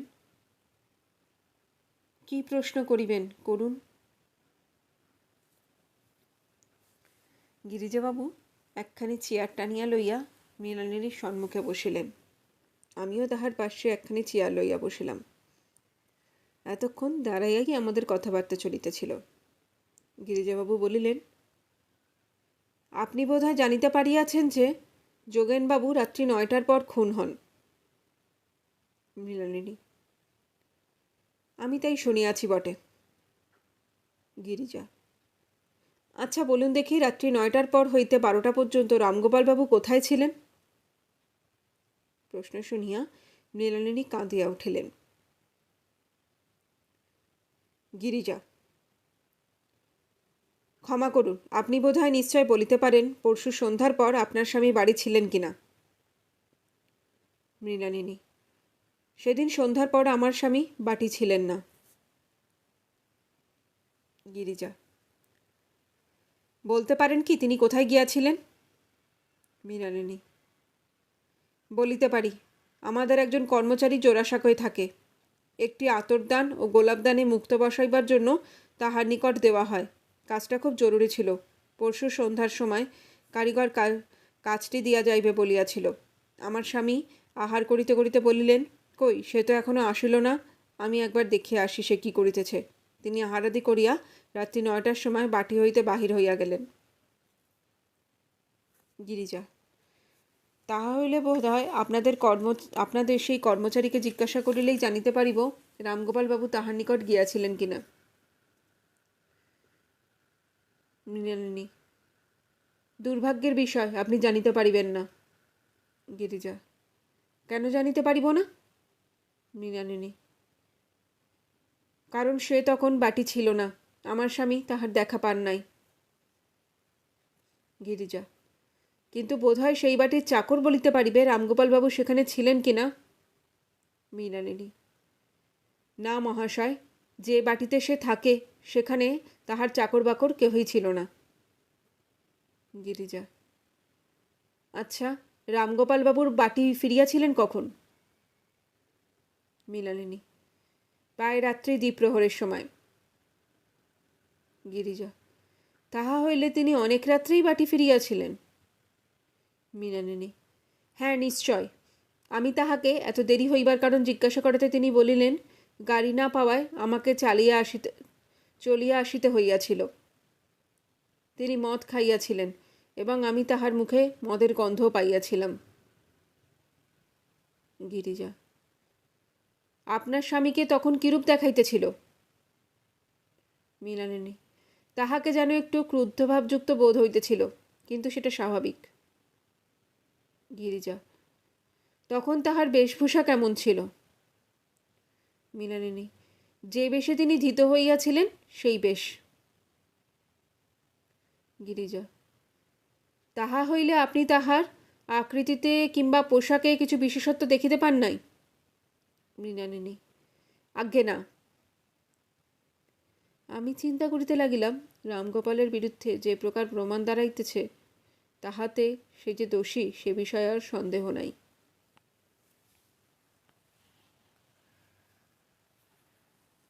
আমি গিরিজাবাবুর পার্শ্বে বসিয়া মধ্যে মধ্যে মৃণালিনীর আকৃতিগত বৈলক্ষণ লক্ষ্য করিতেছিলাম।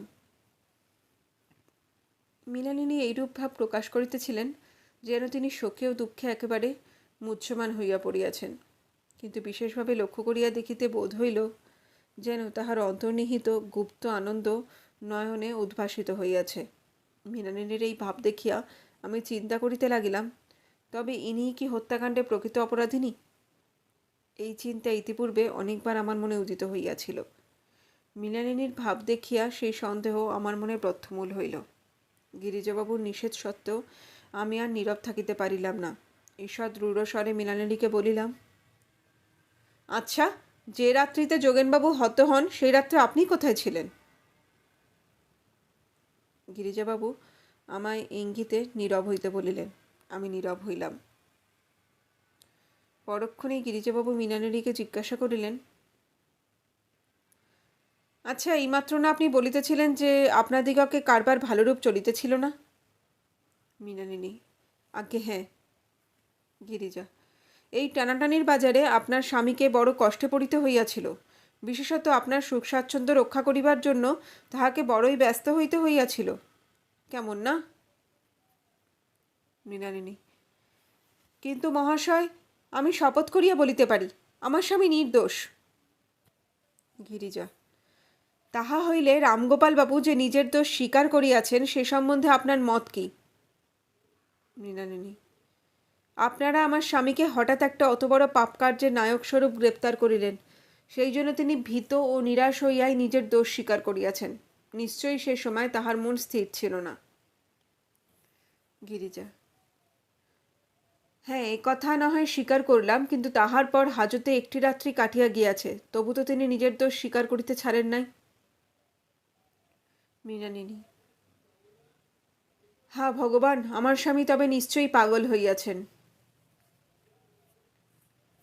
উপরোক্ত কথাগুলি উচ্চারণ করিবার সময় মৃণালিনীর মুখ পাণ্ডুবর্ণ ধারণ করিলেও আমার মন তাহার প্রতি কেমন সন্দিহান হইল। আমি এইরূপ চিন্তা করিতে লাগিলাম, যদিও রামগোপাল খুন করিয়া না থাকে, যে যথার্থ খুনি মৃণালিনী তাহাকে জানে। আমি এই সকল ভাবিতেছি, এমন সময় কথায় কথায় গিরিজাবাবু মৃণালিনীকে বলিলেন, আমি এই বাটি খানা তল্লাশি করিব। মৃণালিনী: স্বচ্ছন্দে, আমরা এইখানে ঘর ভাড়া লইয়াছি, এই লন তাহাদের চাবি। গিরিজাবাবু তখনই চাবি লইয়া অনুসন্ধান আরম্ভ করিলেন। দোকান ঘর ও শুইবার ঘর দুইটি ভালো করে দেখিতে লাগিলেন। দেখা শেষ হইলে উপরের ঘর দুইটি দেখিতে চাহিলেন। মৃণালিনী বিনা বাক্যব্যয় নিজেই আমাদিগকে পথ দেখাইয়া লইয়া চলিলেন। তিনি নিজেই ঘর দুইটির চাবি খুলিয়া দিলেন। ঘর দুইটি ক্ষুদ্র ও নিতান্তই অপরিষ্কার। উপরভাগ মাকড়সাগণের আবাসভূমি। এক কোণে একটি মদের পিপা পড়িয়া রহিয়াছে। মদের পিপা দেখিয়া গিরিজাবাবু মহোল্লাসে খুঁজিতে আরম্ভ করিলেন, কিন্তু সেই গালার শিলমোহরযুক্ত ছিপি পাওয়া গেল না। ইহাতে গিরিজাবাবু রামগোপালের নির্দোষিতা অনেকটা প্রতিপন্ন করিতে পারিবেন বলিয়া যৎকিঞ্চিৎ আশ্বস্ত হইলেন। কিন্তু বাহিরে যেন কত হতাশ হইয়া পড়িয়াছেন এইরূপ ভাব দেখাইয়া বলিলেন, কই, কিছুই তো পাওয়া গেল না। চলুন আর একবার আমি নিচে যাই। আমি আগে আগে নামিয়ে আসিলাম এবং কোণের ঘরে দরজা খুলিবা মাত্র একটি কুকুর বিকট চিৎকারে আমাদিগকে ব্যস্ত করিয়া তুলিল। যাহা হোক, মৃণালিনীর হস্তসংকেতে কুকুরটি নীরব হইল। গিরিজা: এইটাই বুঝি বাঘা? কুকুরটা বড় ভয়ানক। মৃণালিনী: আগে হাঁ মহাশয়, কিন্তু বাঘা বড় প্রভুভক্ত। চোরের ভয় আমাদিগকে এই কুকুর রাখিতে হইয়াছে। গিরিজাবাবু কুকুরটিকে নিকটে ডাকিতে লাগিলেন। মৃণালিনী: না মহাশয়, ও কিছুতেই আপনার নিকট আসিবে না। আমার ও আমার স্বামীর ডাক ছাড়া ও কাহারও কাছে যায় না। অপর লোক হইলে হয়তো এই উত্তরে বিশেষ আস্থা প্রদর্শন করিত না, কিন্তু আমি এই স্থানে একটি সূত্র পাইলাম। আমরা দারোয়ানের জবানবন্দিতে জানিয়াছিলাম সেদিন রাত্রে যোগেনবাবু খুন হন। সেই রাত্রে বাঘাও সেখানে গিয়াছিল। আমি তৎক্ষণাৎ মৃণালিনীকে জিজ্ঞাসা করিলাম, আচ্ছা বলুন দেখি, সেই খুনের রাত্রে আপনার এই প্রভুভক্ত কুকুরটি কোথায় ছিল? অকস্মাৎ আমার মুখে এই প্রশ্ন শুনিয়া মৃণালিনী অবাক হইয়া গেলেন। জড়িত স্বরে বলিলেন, আমি ঠিক বলিতে পারি না, আমার স্মরণ হয় না। আমি বলিলাম, বোধহয় সে আপনার স্বামীর সঙ্গে গিয়াছিল। মৃণালিনী: আগে হ্যাঁ, সে আমার স্বামীর সহিতই গিয়াছিল। আমি অন্যান্য প্রশ্ন করিতে যাইতেছিলাম, কিন্তু গিরিজাবাবু বাধা দিয়া বলিলেন, আজ আপনাকে করোনার কোর্টে যাইতে হইবে, আমরা তবে আসি। আমরা দুইজনে সেখান হইতে বাহির হইলাম। সেখান হইতে বাহির হইয়াই আমরা বরাবর একটা হোটেলে প্রবেশ করিলাম। ক্ষুধার উদ্রেক হওয়াতে যৎকিঞ্চিৎ আহারও করা গেল। তৎপরে আমরা পরামর্শ করিতে লাগিলাম। মৃণালিনী সে রাত্রে বাটির বাহির হন নাই, ইহা নিশ্চয়। ইহাতে প্রমাণ হইয়াছে যে মৃণালিনী হত্যাকার্যে প্রকাশ্যভাবে যোগদান করেন নাই, কিন্তু তিনি যে গুপ্তভাবে এই হত্যাকার্যে সংলিপ্ত ছিলেন না, তাহাই বা কী করিয়া বিশ্বাস করা যায়।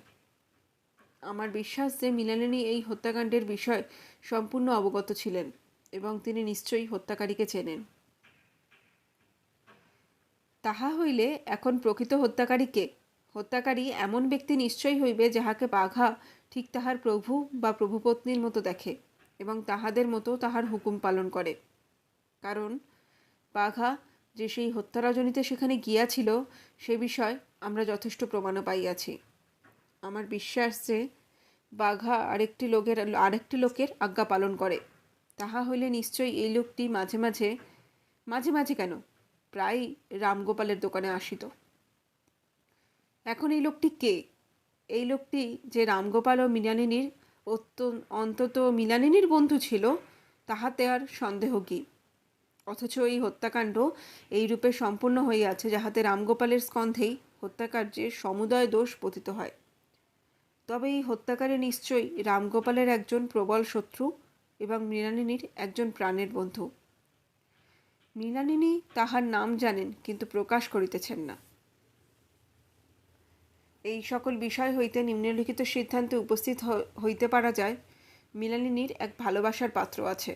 সেই ভালোবাসার পাত্রটি প্রকৃত হত্যাকারী। যদিও রামগোপাল নিজেকে দোষী বলিয়া সাব্যস্ত করিতেছে, কিন্তু বাস্তবিক সে নির্দোষী।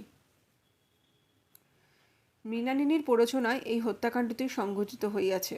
হত্যাকারীর অভিপ্রায় কোনো প্রকারে রামগোপালের ঘাড়ে সেই দোষটি চাপাইয়া তাহাকে ইহলোক হইতে অপসারণান্তর দুইজনে নির্বিবাদে এই অতুল ঐশ্বর্য ভোগ করিবে। যদি ইহাই ঠিক হয়, তবে এখন আমাদের প্রধান কর্তব্য সেই প্রণয়পাত্রের অনুসন্ধান করা।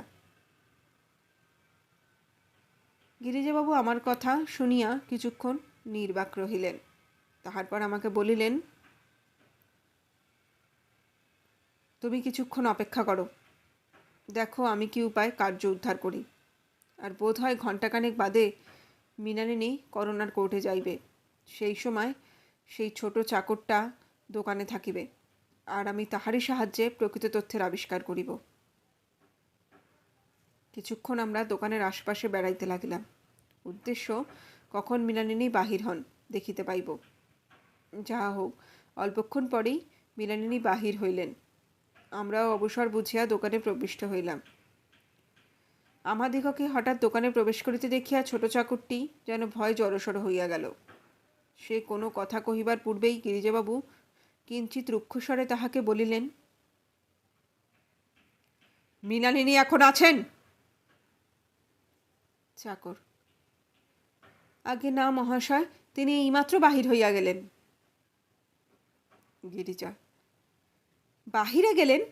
না, কখনোই হইতে পারে না। তুমি নিশ্চয়ই আমাদিগকে মিথ্যা কথা কহিতেছ। তিনি নিশ্চয়ই ঘরের ভেতর আছেন। চাকর, আগে না মহাশয়, আপনার যদি বিশ্বাস না হয় নিজে দেখতে পারেন। এই কথা শুনিয়া গিরিজাবাবু কপালে হাত দিয়া বসিয়া পড়িলেন এবং যেন কত নিরাশ হইয়াছেন এইরূপ ভাব দেখাইতে লাগিলেন। বালক ভৃত্যটি তাহার ভাব দেখিয়া বিস্মিত হইয়া গেল। গিরিজাবাবু তখন একটু স্নেহসূচক স্বরে বলিলেন, আচ্ছা, আমার বোধ হয় তুমি একটা খবর দিতে পারিবে। মৃণালিনী আজ যে লোকটির সঙ্গে আমাকে দেখা করতে বলিয়াছিল তার ঠিকানাটা আমি ভুলিয়া গিয়াছি। তুমি বোধ হয় সেই লোকটির ঠিকানা আমায় বলিয়া দিতে পারিবে। চাকর, কার ঠিকানা বলুন দেখি। গিরিজা, আহ, তুমি তাকে জানো, চেনো? এই এই যা, তার নামটাও বুঝি ভুলে গেছি। যাক, তুমি তার নামটা ঠিক বলতে পারবে বটে, যার সঙ্গে বাঘা প্রায় বেড়াতে যেত। চাকর, ও, আপনি সাতকড়িবাবুর কথা বলিতেছেন?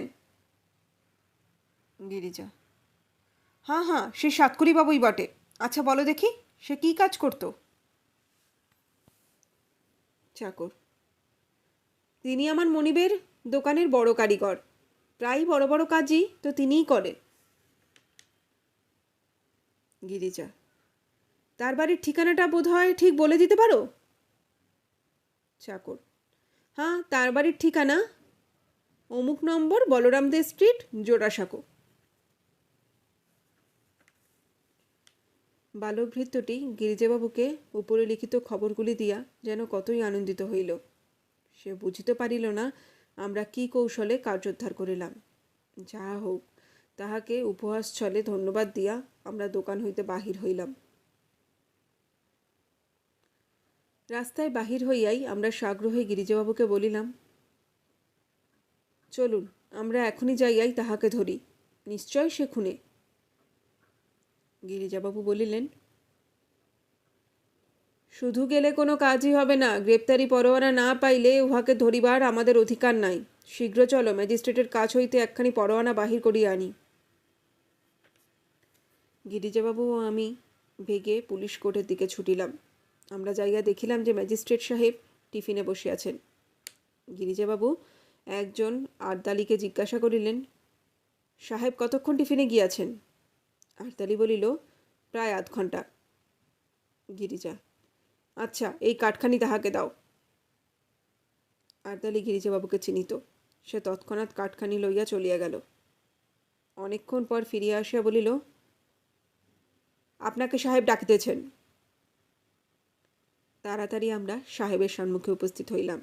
উপস্থিত হইয়া গিরিজাবাবু তাহাকে আনুপূর্বিক সমস্ত কথাই বলিলেন এবং একখানি গ্রেপ্তারি পরোয়ানার প্রার্থনা করিলেন। ম্যাজিস্ট্রেট তাহার প্রার্থনা মঞ্জুর করিলেন। পরোয়ানা পাইয়াই গিরিজাবাবু দ্রুতপদে রাস্তায় বাহির হইলেন এবং একখানি গাড়ি ভাড়া করিয়া একেবারে জোড়াসাঁকোর মোড়ে আসিয়া নামিলেন। তাহার সহিত আমিও নামিলাম। সেখান হইতে আমরা একেবারে সাতকড়ির বাড়িতে আসিয়া পৌঁছিলাম। বাটিটি একটি মেস। দরজায় একটি লোক বসিয়া আছে। গিরিজাবাবু তাহাকে জিজ্ঞাসা করিলেন, সাতকড়িবাবু কি বাড়িতে আছেন? হ্যাঁ, ওপরে আছেন। উপরে উঠে আয়, ডান দিকের ঘর, বোধ হয় এখন কাজ করছেন। লোকটি উত্তর করিল। গিরিজাবাবু ও আমি ভিতরে প্রবেশ করিলাম। দুই চারি পথ যাই গিরিজাবাবু থমকাইয়া দাঁড়ালেন এবং পুনরায় বাহির হইয়া আসিলেন। সেই লোকটিকে জিজ্ঞাসা করিলেন, এক বোতল ভালো মদ আনতে পারো? আচ্ছা থাক, তোমাকে আর কষ্ট করতে হবে না।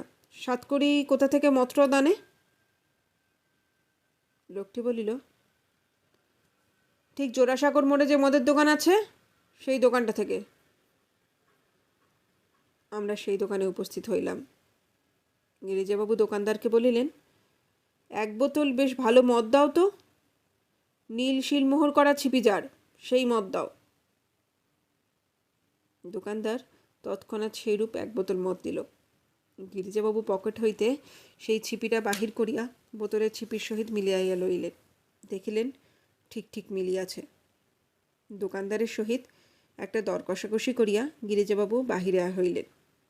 আমিও তাহার অনুগামী হইলাম। আমরা একেবারে দ্রুত পদে সেই বাটিতে ফিরিয়া আসিলাম এবং কাল বিলম্ব না করিয়া একেবারে সাতকড়ি যে ঘরে থাকে সেই ঘরের দরজায় গিয়া উপস্থিত হইলাম। দেখিলাম দ্বার ভিতর হইতে বন্ধ। আমরা দ্বারে আঘাত করিবা মাত্র একটি সুশ্রী যুবক দ্বার খুলিয়া দিল। আমরা ঘরের মধ্যে প্রবেশ করিলাম। ঘরটি মন্দ নয়। ঘরের একদিকে একটি বড় টেবিল ও তাহার উপর নানা প্রকার যন্ত্রাদি রহিয়াছে। যুবক তখন কাজ করিতেছিল। আমাদিগকে প্রবেশ করিতে দেখিয়াই সাতকড়ি বলিল, আপনারা কি চান মহাশয়?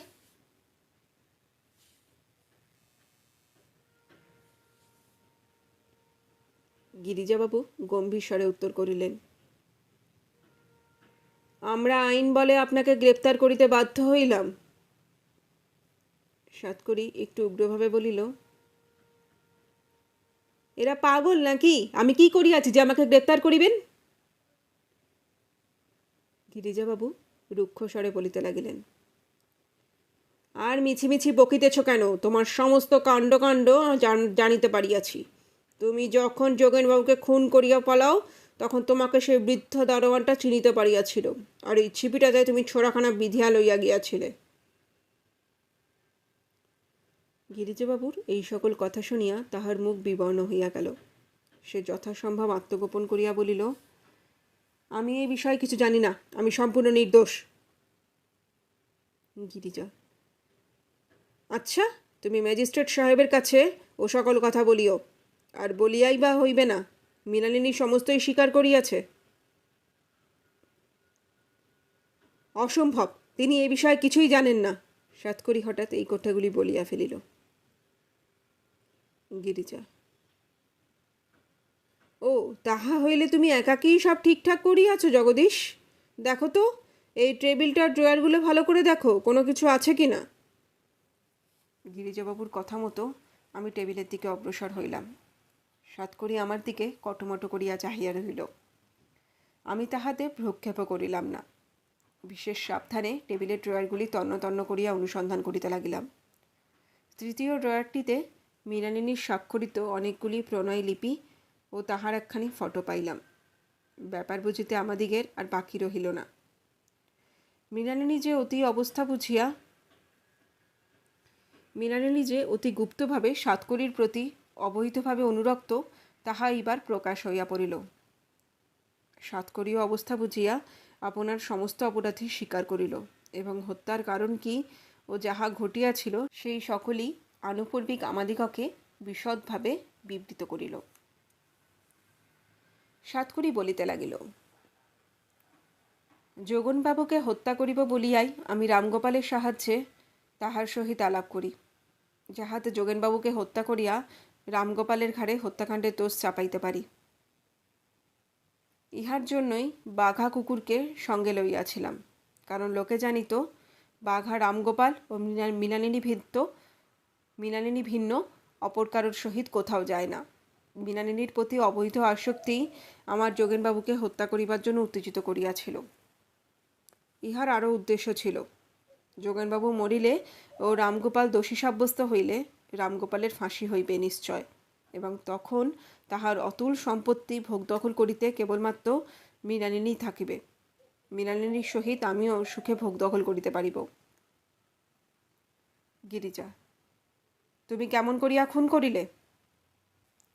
সাতকড়ি, আমি যখন যোগেনবাবুর বাটি যাই তখন রামগোপালের মতো পোশাক পরিয়াই গিয়াছিলাম, সঙ্গে বাঘা কুকুরও গিয়াছিল। দারোয়ান আমাকে রামগোপাল বলিয়াই মনে করিয়াছিল। যখন যোগেনবাবুর ঘরে প্রবেশ করি তখন তিনি মেঝেতে দাঁড়াইয়া কী করিতেছিলেন। আমি একেবার গিয়া এই ছুরি তাহার ঘাড়ে বসাইয়া দিলাম। যেমন আঘাত করিলাম যোগেনবাবু তেমনই ভূমিতে পড়িয়া গেলেন। তর্দণ্ডেই তাহার প্রাণবায়ু বাহির হইয়া গেল। আমি আরও দু চারি ঘা দিলাম এবং কিছুক্ষণ পরে তাহার অঙ্গুলি দিয়া রা ম গো এই কয়েকটি কথা লিখিয়া বাহির হইলাম। আমি মনে মনে নিশ্চিত ধারণা করিয়াছিলাম যে রামগোপালের ওপর পুলিশের সন্দেহ হইবে এবং তাহাকেই ধরিবে। হায়, তখন মনে করি নাই যে অধর্মের জয় কখনোই হয় না। ভগবান নির্দোষীর দণ্ডবিধান করেন না। গিরিজা: সে যাহা হোক, হত্যা করিবার সময় তোমার মাথা ঠিক ছিল না বাবু। তুমি একটা মহা ভুল করিয়াছিলে। তাড়াতাড়ি করিতে গিয়া যোগেনবাবুর বাম হস্তের আঙুল দিয়াই লিখিয়া আসিয়াছিলে। সাতকড়ি: না মহাশয়, এই বিষয়ে আমার মাথা আপনাদের চেয়েও স্থির ছিল। কেন, আপনারা কি শুনেন নাই যে যোগেনবাবুর বাম হস্তেই সকল কার্য সম্পাদন করিতেন? কিন্তু কি আশ্চর্যের বিষয়! কি গিরিজাবাবু, কি পুলিশ সাহেব, এই প্রশ্নটি কাহারও মনে তো উদয়ই হয় নাই। আমরা কালবিলম্ব না করিয়া আসামিকে থানায় লইয়া গেলাম। পরদিন এই মোকদ্দমা ম্যাজিস্ট্রেটের এজলাসে উঠিল। 2-3 দিন শুনানির পরই তিনি মোকদ্দমাটি দায়রার শপথ করিলেন। মহামান্য হাইকোর্টের বিচারে সাতকড়ির ফাঁসির আদেশ হইল। মৃণালিনী হত্যাকাণ্ডে সাহায্য করিয়াছেন বলিয়া অভিযুক্ত হইয়াছিলেন বটে, কিন্তু বিচারে তাহার বিরুদ্ধে প্রমাণ পাওয়া যায় নাই, সুতরাং তিনি মুক্তি পাইলেন। নির্দোষ রামগোপালও জজ সাহেবের সূক্ষ্ম বিচারে মুক্তি লাভ করিলেন। বলা বাহুল্য, রামগোপালের মুক্তিতে সকলেই খুশি হইলেন এবং আমরাও সুখানুভব করিলাম। বন্ধুরা, গল্পটা তাহলে এখানেই শেষ হলো একটা সুন্দর পরিসমাপ্তির মাধ্যমে। গল্পটা তাহলে তোমাদের কেমন লাগলো তা কিন্তু আমাকে কমেন্ট করে অবশ্যই জানিও। তোমরা কিন্তু অনেকদিন কমেন্ট করছো না, আমি কিন্তু তোমাদের কমেন্টের অপেক্ষায় একদম বসে থাকি। একটা কমেন্ট করো, তোমাদের কমেন্ট পড়তে আমার খুব ভালো লাগে। আর ভালো লাগলে একটা লাইক করো, আর যারা এরকম গল্প ভালো লাগে, পড়তে ভালো লাগে, শুনতে ভালো লাগে, তাদের সঙ্গে কিন্তু অবশ্যই শেয়ার করো, যাতে তারাও শুনতে পারে। Because sharing is caring. চলো, আজ তাহলে পরে এখানেই শেষ করছি। তোমাদের সাথে আবার দেখা হবে আর একটা সুন্দর, আরও সুন্দর গল্পের সাথে। টাটা, সবাই ভালো থেকো।